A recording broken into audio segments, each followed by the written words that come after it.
Hello friends. आज हमारा English speaking practice का डे 5 है। तो आज हमने एक दो सेंटेंस जो है थोड़ा सा स्टैंडर्ड लिया है, और जो जनरली हम आम बोलचाल की भाषा में जो है इस्तेमाल नहीं किया। आम बोलचाल की भाषा में हम बहुत ही छोटे सेंटेंस ही इस्तेमाल करते हैं, ठीक है। और ये सब तो कहीं न्यूज़पेपर तो वगैरह में ही हम पढ़ते हैं। बड़े सेंटेंसेस जो होता है या उतना हम उसका इस्तेमाल नहीं करते हैं, ठीक है। तो ये पहला सेंटेंस है, जैसे कि यूनियन ने हड़ताल के माध्यम से कंपनी के फैसले का विरोध करने की धमकी दी। यूनियन ने हड़ताल के माध्यम से कंपनी के फैसले का विरोध करने की धमकी दी, ठीक है। बस इसको देखिए कैसे है ये।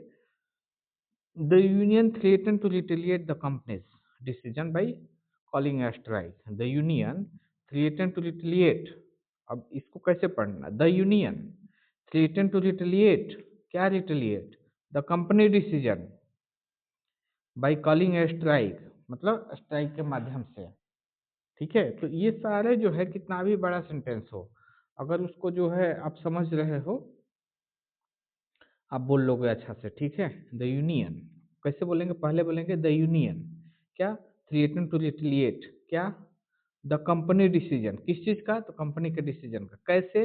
Bye calling a strike, okay. The union threaten to retaliate the company decision by calling a strike, ठीक है। Next sentence is, next sentence क्या है? उसने मुझे वहां से निकल जाने का इशारा किया। इशारा करना का होता है जेस्चर, ठीक है। तो he gestured me for going from there. He gestured me for going from there. He gestured me from for going from there. ये सॉफ्टवेयर मेरे मोबाइल के अनुरूप नहीं है। ये सॉफ्टवेयर मेरे मोबाइल के अनुरूप नहीं है। This software is not compatible to my mobile. This software is not compatible to my mobile. This software is not compatible to my mobile, ठीक है। अनुरूप का मतलब कंपेटेबल, ठीक है। Next sentence is, now next sentence is, घड़ी ठीक कराई गई। कराई गई मतलब किसी और के द्वारा। The watch was repaired. The watch was repaired, किसी और से कराई गई है। The watch was repaired. Next sentence है, लोग जबरदस्ती तुम्हें वहां भिजवाएंगे। लोग जबरदस्ती तुम्हें वहां भिजवाएंगे। People will forcefully make you go there. People will forcefully make you go there. People will forcefully make you go there. लोग तुम्हें जबरदस्ती वहां भिजवाएंगे। आपने मुझे बुलाया। नेक्स्ट सेंटेंस इज, आपने मुझे बुलाया। Have you asked for me. Ask for मतलब बुलाना होता है, आस्क फॉर जो है ना एक साथ है। Have you asked for me, have you asked for me, या हैव यू कॉल्ड मी। दोनों में से कोई भी जो है आपको इजी लग रहा हो वैसा जो है एक याद कर लीजिएगा, ठीक है। आपने मुझे बुलाया तो have you asked for me, ये थोड़ा स्टैंडर्ड है। हैव यू कॉल्ड मी, तो दोनों में से कोई भी बोल लीजिएगा, हैव यू कॉल्ड मी और have you asked for me, ठीक है। नेक्स्ट सेंटेंस इज, मेरा भाई अपनी मर्जी का मालिक है। मेरा भाई अपनी मर्जी का मालिक है। My brother has is on way. My brother has is on way. तो एक तो ये स्टाइल हो गया। अगर थोड़ा इसको और स्टैंडर्ड करना चाहते हैं तो इसको ऐसे बोलोगे, my brother doesn't flow other advice. My brother doesn't flow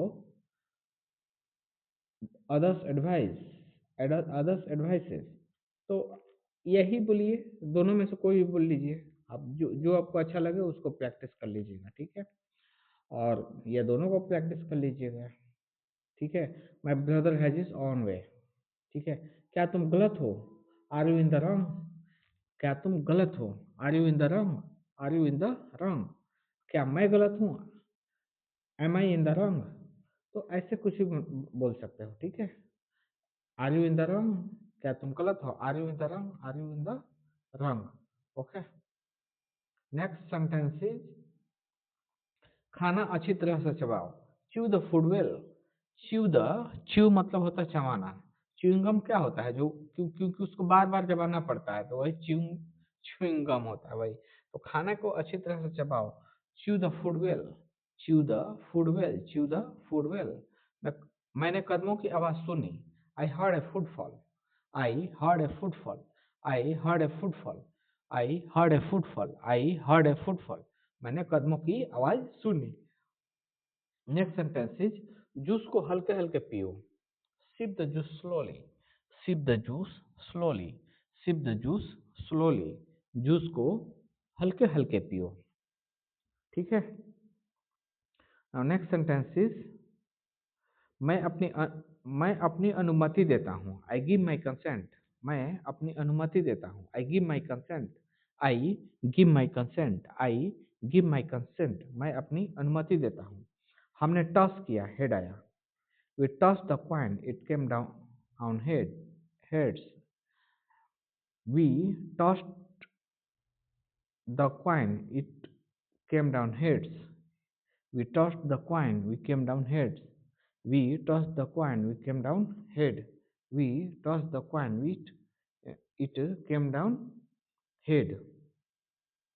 आज के बाद मुझे फ़ोन मत करना, डोंट कॉल मी अगैन। आज के बाद मुझे फ़ोन मत करना, डोंट कॉल मी अगैन। जब वह खाना खा रहा होता है, वह टीवी देखता है। He watches TV while having the food. He watches the TV. He watches TV while having the food. He watches TV while having the food. He watches TV while having food. He watches TV while having food. अच्छा होगा कि आप इसी समय TV बंद करो। Better switch off the TV right way. अच्छा होगा आप इसी समय टीवी बंद करें, बंद कर दें। Better switch off the TV right way. तो राइट वे जो होता है ना, तुरंत आप इसी समय, मतलब राइट वे होता है ना, ये बहुत ही अच्छा सेंटेंस है, इसको याद ही कर लिया, राइट वे। ठीक है। Better you switch off the TV right way. और नेक्स्ट सेंटेंस इज मैं कोई कसर नहीं छोड़ूंगा, मैं कोई कसर नहीं छोड़ूंगा। तो ये भी दो तरीके से, I will leave no stone unturn, I will leave no stone unturn, I will leave no stone unturn, या ऐसे भी बोल सकते हैं I will not leave any stone unturn. ठीक है। I leave no stone unturn या I will leave no, I will leave, I will not leave any stone unturn. ठीक है। दोनों में से कैसे भी बोल सकते हो आप, जो भी कंफर्टेबल हो उसको एक याद कर लीजिएगा। अगर वो पैसे वापस ना दे तो, अगर वो पैसे वापस ना दे तो इसको ऐसे बोले, what if he doesn't return the money. तो व्हाट इफ एक बार में, फिर he doesn't return the money, he doesn't return the money एक साथ में। ठीक है। What if he doesn't return the money, what if he doesn't return the money. राजा ने निर्दोष लोगों पर अत्याचार किया, the king prosecuted the innocent people. The king, अत्याचार मतलब प्रोजिक्यूटेड के लिए यहाँ अत्याचार इस्तेमाल हुआ है। ठीक है। The king persecuted the innocent people, the king persecuted the innocent people, the king persecuted the innocent people. Next sentence is ये बड़प्पन की बात नहीं है, it's not a matter of kindness, it is not a matter of kindness, it is not a matter of kindness, मतलब ये बड़प्पन की बात नहीं है। मैं 6 महीने बाद उसका चेहरा देख पाया, I could see his face after a lapse of 6 months, I could see his face after a lapse of 6 months, I could see his face after a lapse of 6 months, I could see his face after a lapse of 6 months, I could see his face after a lapse of 6 months. मैं 6 महीने के बाद उसका चेहरा देख पाया। चलो टहलते हैं, लेट्स वॉक, चलो टहलते हैं, लेट्स वॉक, चलो टहलते हैं, let's walk. Next sentence is तुम कब से यहाँ हो, तुम कब से यहाँ हो। Since when have you been here, since when have you been here, since when have you been here, since when have you been here, since when have you been here, मतलब तुम कब से यहाँ पे हो। नेक्स्ट सेंटेंस इज वहाँ क्या चल रहा है, what is going on there, वहाँ क्या चल रहा है, what is going on there, वहाँ क्या चल रहा है, what is going on there. तुम्हें दिल्ली कैसी लगी, हाउ डिड यू फाइंड और like Delhi, how did you find Delhi, how did you like Delhi, या how did you find Delhi, दोनों में से कोई भी बोल सकते हो। How did you find Delhi, how did you like Delhi. Okay. Next sentence is मैं आपके बात से सहमत नहीं करना चाहूँगा। मैं आपके साथ बात नहीं करना चाहूँगा। मैं आपके साथ नहीं करना चाहूँगा। मैं आपके साथ बात नहीं करना चाहूँगा। I would not like to talk to you. I would not like to talk to you.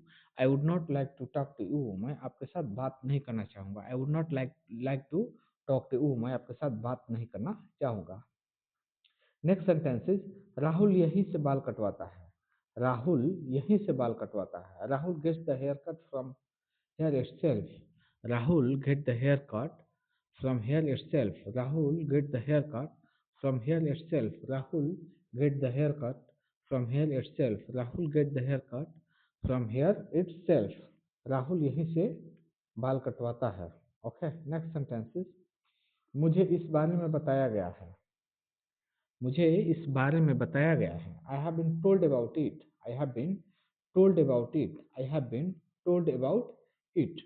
So friend, we have completed today's session, and we have practiced today 29 sentences, and hope you will practice these sentences at home. Okay. इसका जो PDF है, we will find this PDF in the description. PDF link in description, and I will find this PDF on Telegram. Okay, PDF link will be in the description. Okay, thank you so much. Meet you in next session.